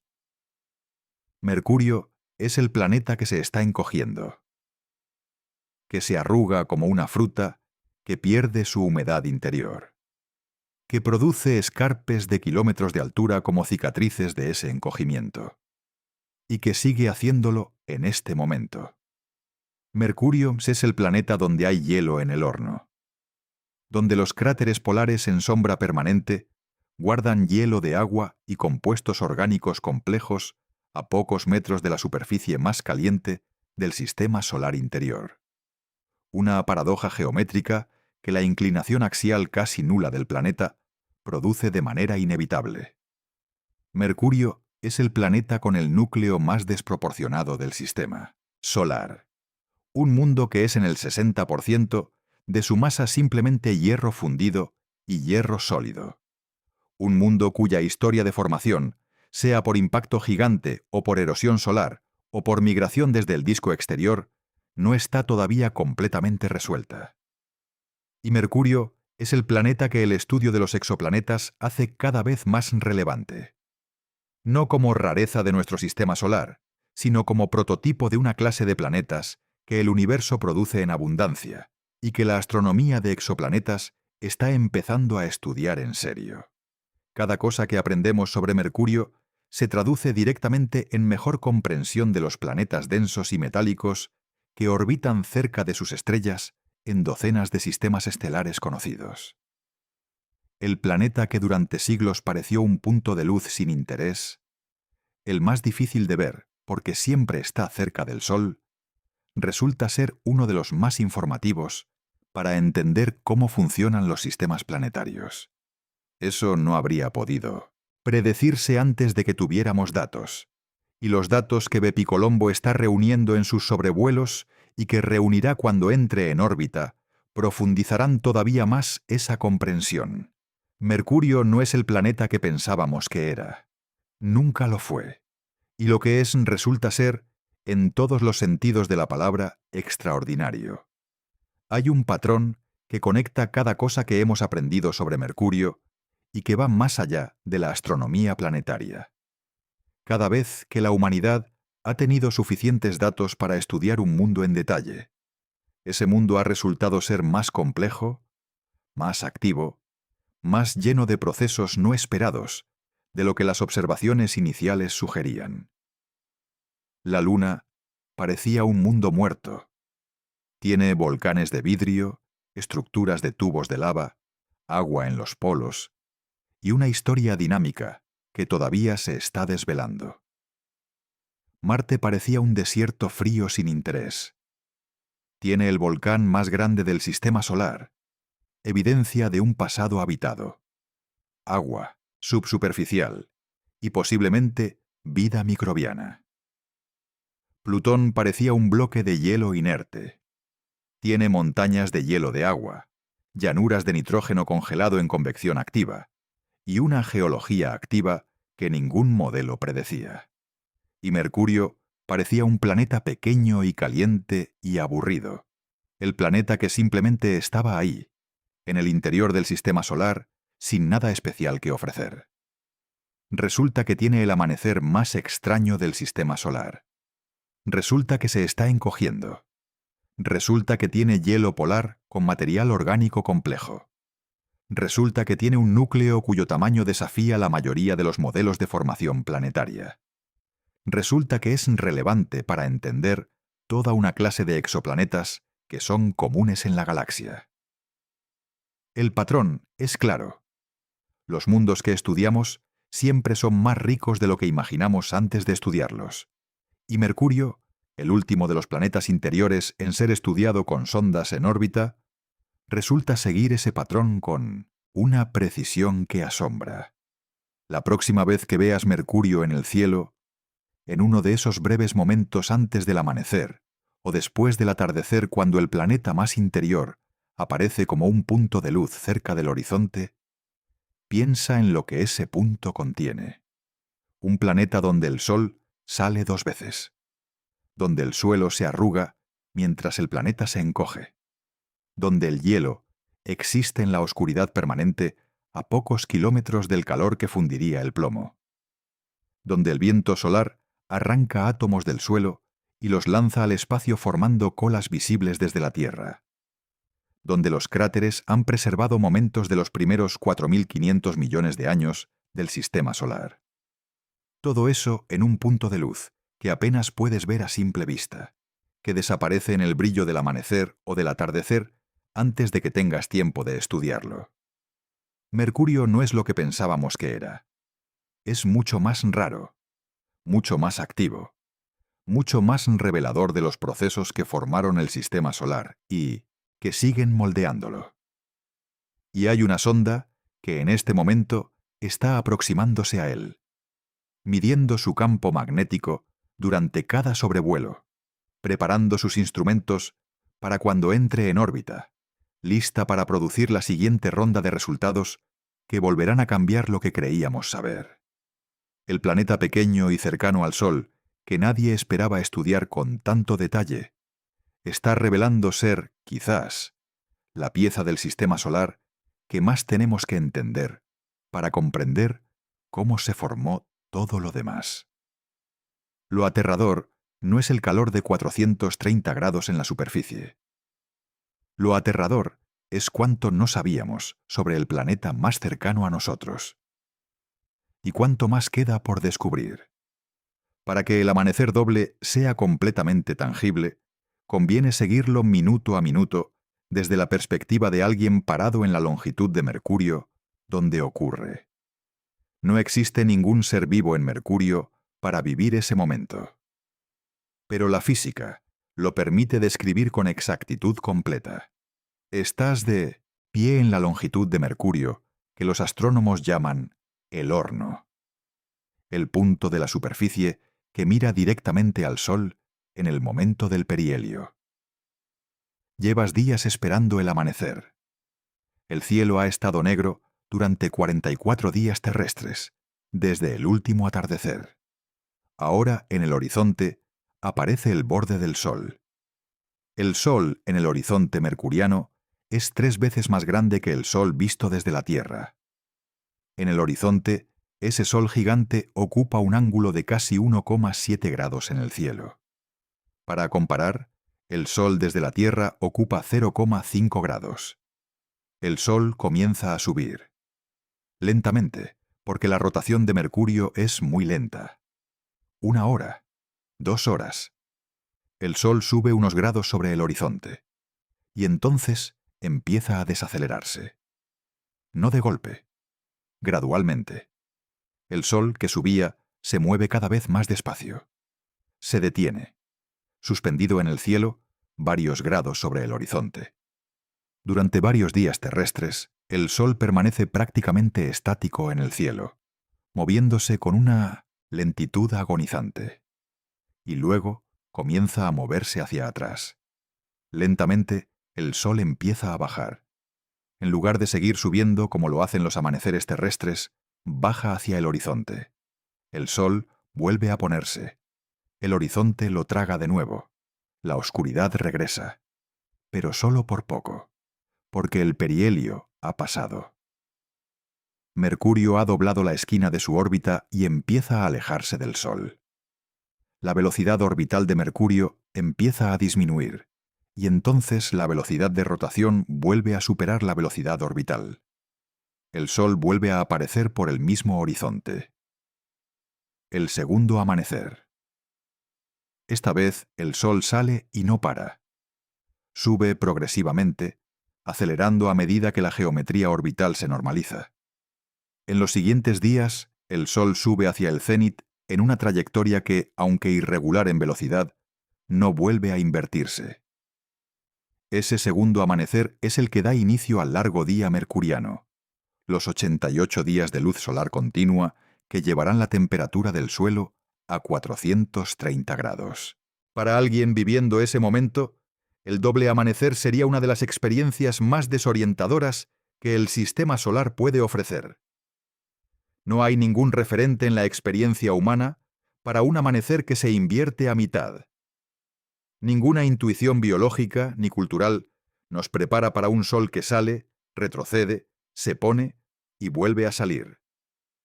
Y sin embargo, eso es lo que la física de Mercurio produce de manera completamente determinista y predecible. El amanecer doble de Mercurio no es un milagro ni una anomalía. Es el resultado exacto que cualquier físico con las ecuaciones de la mecánica orbital y los parámetros de Mercurio puede calcular con precisión. Pero eso no lo hace menos extraordinario.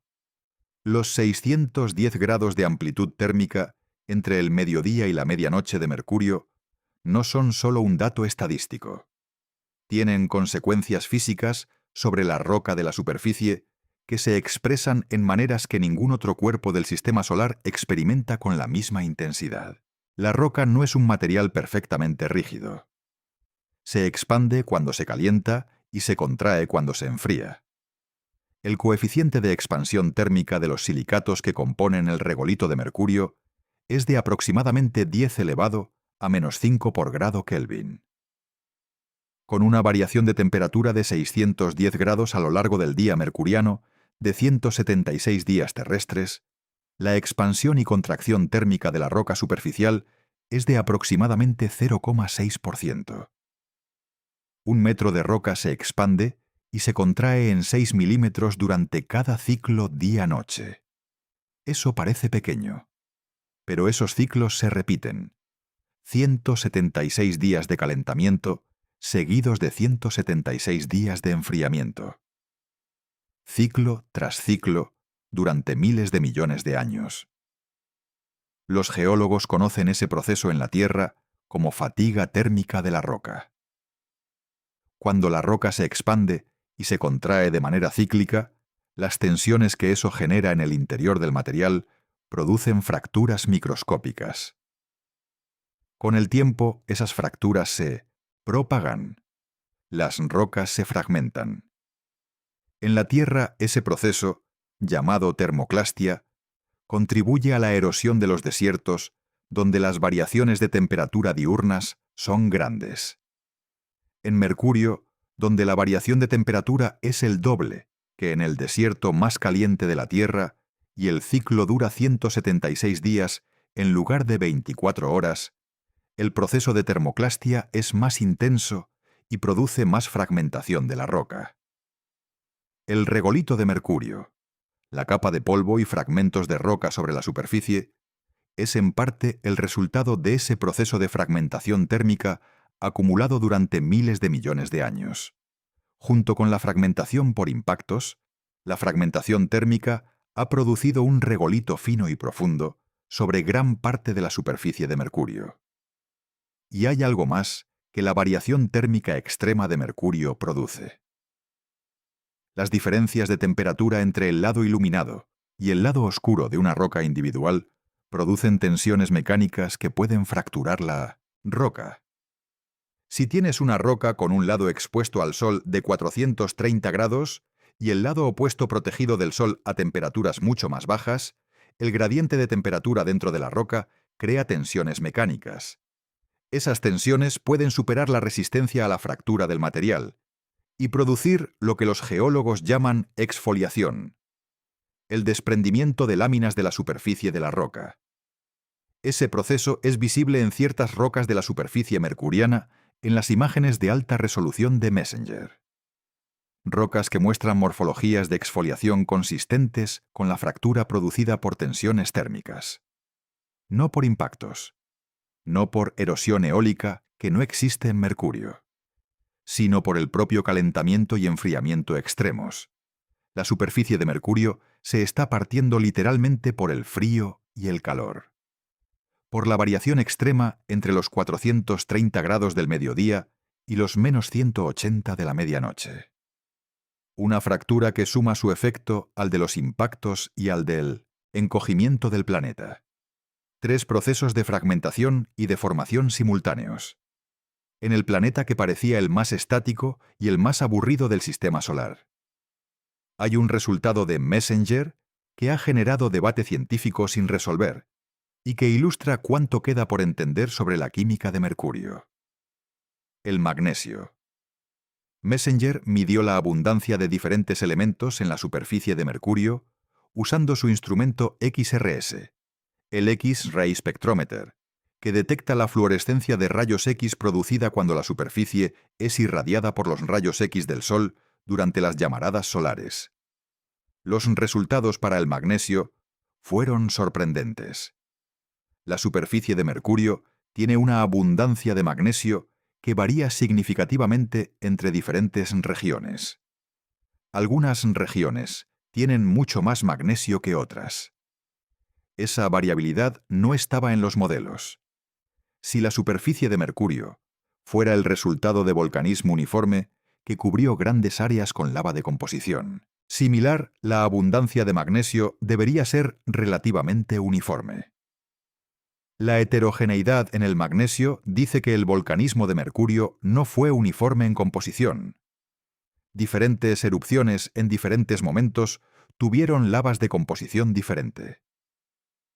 O el procesamiento del suelo por el viento solar y por los impactos ha redistribuido el magnesio de maneras que no estaban previstas. O hay procesos en la superficie de mercurio que segregan los elementos de maneras que los modelos no capturan. Ninguna de esas explicaciones está completamente establecida. Y la variabilidad del magnesio es solo uno de los muchos patrones en la composición elemental de la superficie de mercurio que los datos de Messenger revelaron sin explicar completamente. El fósforo, el cloro, el potasio, el azufre. Todos tienen distribuciones en la superficie que tienen características que los modelos geológicos y geoquímicos no predicen completamente.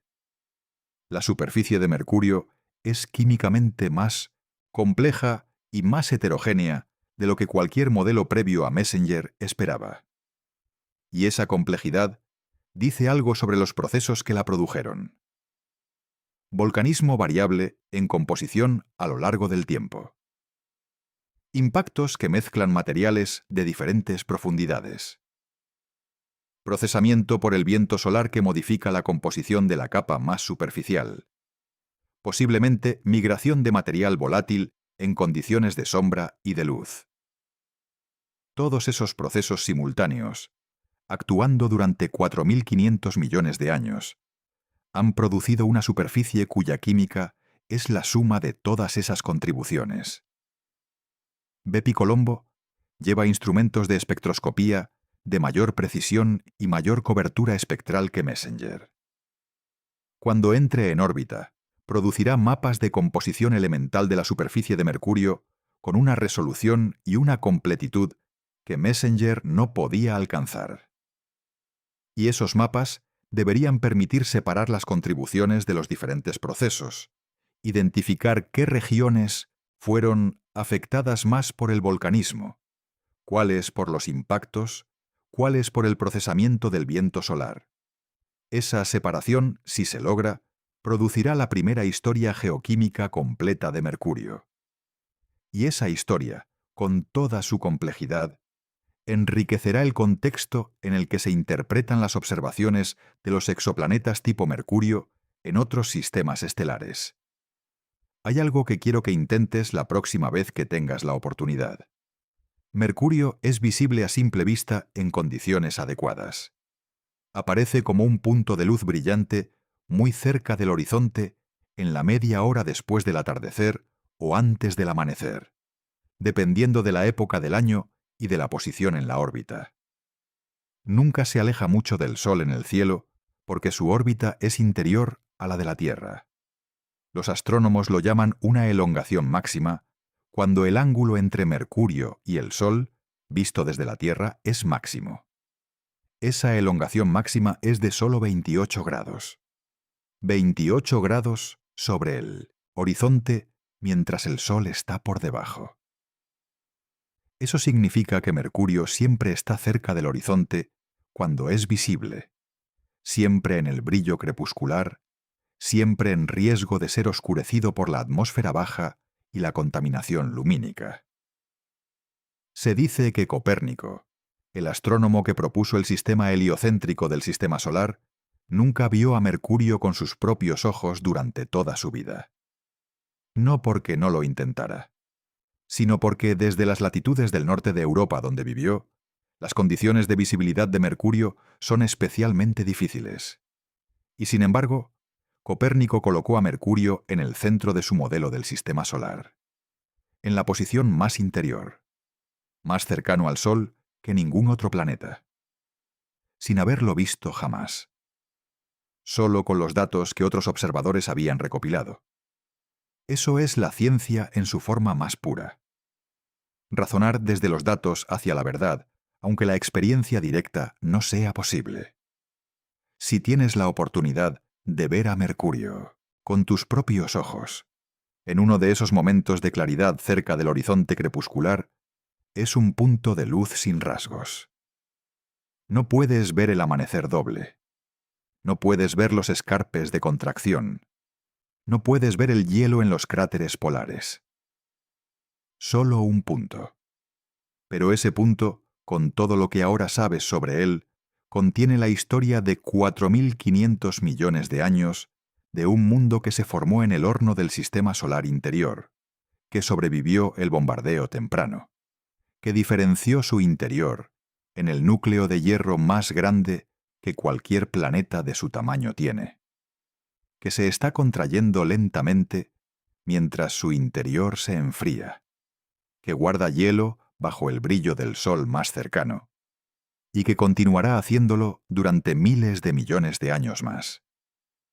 Ese punto de luz cerca del horizonte es todo eso, invisible en su riqueza para quien lo mira sin saber, extraordinario para quien sabe lo que contiene. Bepicolombo no es solo una misión futura, es una misión que ya está produciendo resultados.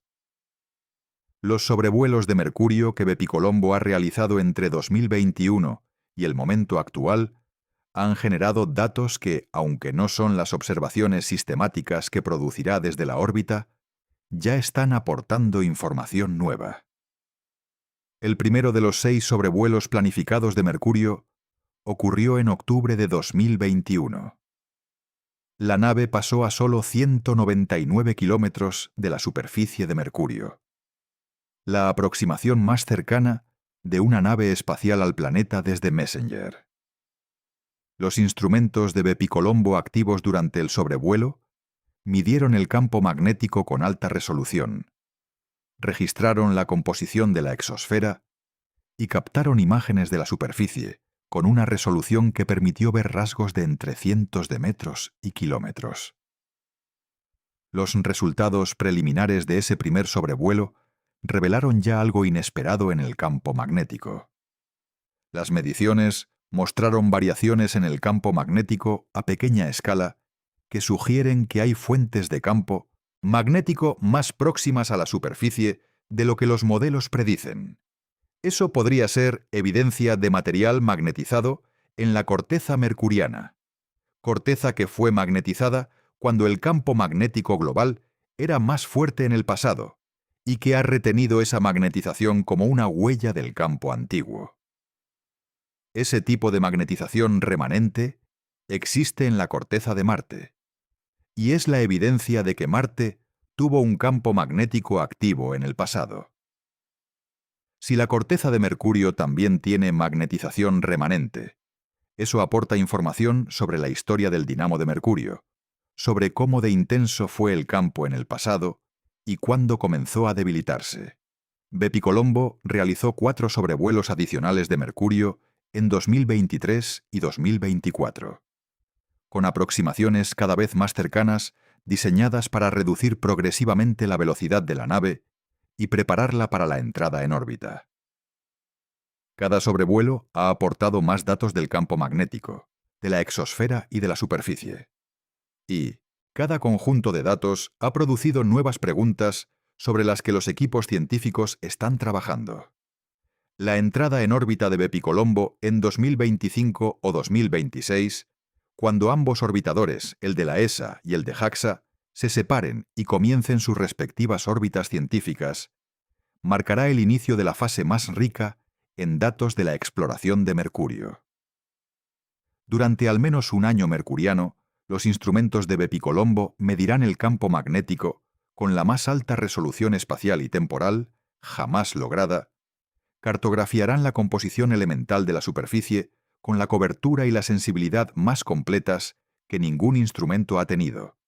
Estudiarán la exosfera con espectroscopía de alta resolución en múltiples longitudes de onda y trazarán la topografía del planeta con el altímetro láser de mayor precisión, utilizado fuera de la Tierra. Los resultados de esas mediciones resolverán algunas de las preguntas que Messenger dejó abiertas. Y abrirán nuevas, preguntas que quedarán para las misiones futuras.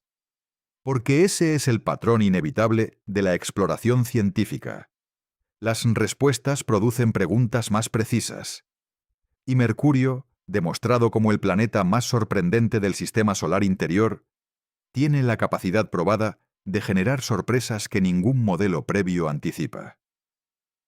Hay un ejercicio mental que quiero proponerte que conecta todo lo que hemos discutido de una manera que ningún dato por sí solo puede producir.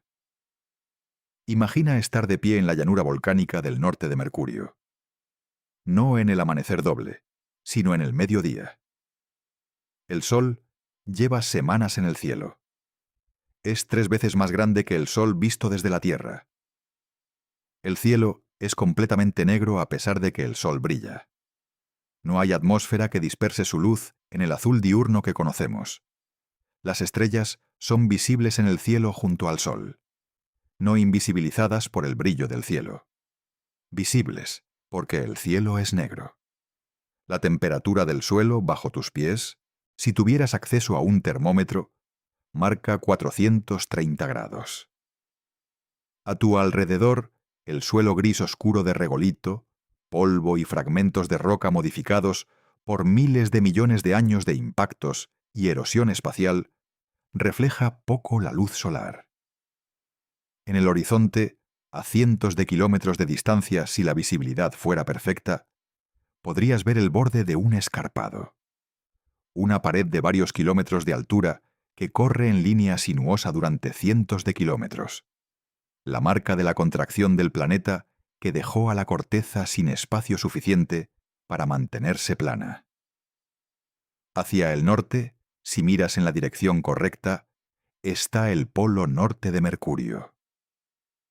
Ahí, en cráteres que no has visto nunca iluminados por el Sol, porque el Sol nunca llega hasta el fondo de esos cráteres, hay hielo de agua. A menos de 200 grados bajo cero. A pocos kilómetros de donde el suelo está a 430 grados de temperatura. Las leyes físicas que producen esas dos cosas simultáneamente en el mismo planeta son las mismas leyes que operan en todos los demás planetas. Las mismas leyes que producen la Tierra, con sus océanos y su atmósfera y su biosfera. Las mismas leyes que producen Marte, con sus volcanes extintos y su permafrost, y sus posibles microorganismos subsuperficiales. Las mismas leyes que producen los exoplanetas calientes que orbitan cerca de sus estrellas en sistemas estelares a cientos de años luz de distancia. Mercurio es un laboratorio en el que esas leyes producen resultados extremos porque las condiciones son extremas. El Sol más cercano, el campo magnético más débil, la variación térmica más extrema, la contracción activa más visible. Todo en el planeta más pequeño, más ignorado, más difícil de alcanzar del sistema solar interior. Lo aterrador de Mercurio no es el calor o el frío. Es que la realidad del universo, expresada en las condiciones más extremas que el sistema solar interior puede producir, es mucho más extraña y más rica de lo que ninguna intuición construida desde la experiencia terrestre puede anticipar. Mercurio no es lo que pensábamos, y lo que es nos dice que el universo siempre tiene más de lo que esperamos. Hay una última imagen que conecta el amanecer doble de Mercurio con algo más profundo que la física orbital. El amanecer doble no es un error. No es una irregularidad que el universo debería haber evitado. es la consecuencia perfectamente determinista de cómo la física opera cuando se dan las condiciones específicas de Mercurio. Una órbita suficientemente elíptica, una resonancia de spin-órbita 3 a 2, un perihelio suficientemente pronunciado. Esas condiciones no son únicas a Mercurio por capricho. Son el resultado de 4.500 millones de años de evolución gravitacional del Sistema Solar, de las interacciones de Mercurio con el Sol, con Venus, con la Tierra, con Júpiter. Las mismas fuerzas que formaron la disposición actual de los planetas produjeron la órbita de Mercurio. La misma órbita que produce el amanecer doble. Cada rareza de Mercurio, el amanecer doble, el hielo en el horno, el encogimiento de la superficie, el núcleo desproporcionado, no es un accidente sin causa. Es la consecuencia de procesos físicos que actuaron de maneras específicas a lo largo de miles de millones de años. Lo que el estudio de Mercurio nos enseña es precisamente eso. La rareza no es ausencia de causa, es la presencia de causas que no habíamos anticipado. El universo no produce rarezas.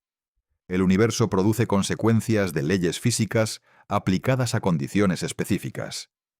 Y las condiciones del sistema solar, que parecen tan familiares desde la perspectiva terrestre, resultan producir consecuencias que ninguna intuición basada en la experiencia terrestre puede anticipar. El Sol sale 2 veces en Mercurio, no porque el universo haga excepciones, sino porque el universo aplica sus leyes sin excepciones en cada condición particular. Y las condiciones particulares de Mercurio producen un amanecer que viola cada intuición construida desde la superficie de un planeta con rotación uniforme y atmósfera estabilizadora. Lo que resulta aterrador de Mercurio no es ningún fenómeno individual. Es el descubrimiento de que el planeta más cercano, el que deberíamos conocer mejor por ser el más accesible en términos de distancia, es el que mejor ilustra cuánto no sabemos sobre lo que el universo puede producir, cuánto no anticipamos antes de ir a verlo, cuánto más habrá en los mundos que todavía no hemos visitado. Mercurio no es lo que pensábamos, y lo que es resulta ser la advertencia más clara que el sistema solar puede darnos sobre la riqueza del universo que nos rodea. Una advertencia de que el universo siempre tiene más de lo que esperamos, y que el único modo de conocerlo es ir a buscarlo, con instrumentos, con sondas, con paciencia, con la disposición de ser sorprendido por lo que no podíamos anticipar. Hay algo que la historia de cómo aprendimos sobre Mercurio enseña sobre la ciencia que va más allá de la astronomía planetaria. Durante décadas, Mercurio fue el planeta menos estudiado del sistema solar interior. No porque fuera el menos importante, sino porque era el más difícil de alcanzar. La ironía de que el planeta más cercano al Sol sea también el más costoso de visitar con una sonda en órbita es perfecta. Mercurio nos recuerda que la proximidad no garantiza la facilidad de acceso, que el camino más corto en distancia puede ser el más largo en energía. Y esa lección se aplica más allá de la astronomía. Hay preguntas en la ciencia que parecen cercanas, que están bien definidas, que tienen los datos disponibles en principio, pero que resultan extraordinariamente difíciles de responder porque el acceso a esos datos requiere superar obstáculos que no son obvios desde el principio. El origen del núcleo grande de Mercurio era una pregunta que se podía formular hace 50 años. Pero responderla requería enviar una sonda que orbitara el planeta durante años, con instrumentos específicos, después de un viaje de 7 años que requería 6 asistencias gravitacionales. La pregunta era simple. El acceso a la respuesta era complicado. Y eso es el retrato de muchas de las preguntas más importantes que la ciencia tiene abiertas. No son preguntas sin datos posibles. Son preguntas cuyos datos requieren superar obstáculos de acceso que no son obvios al formularlas.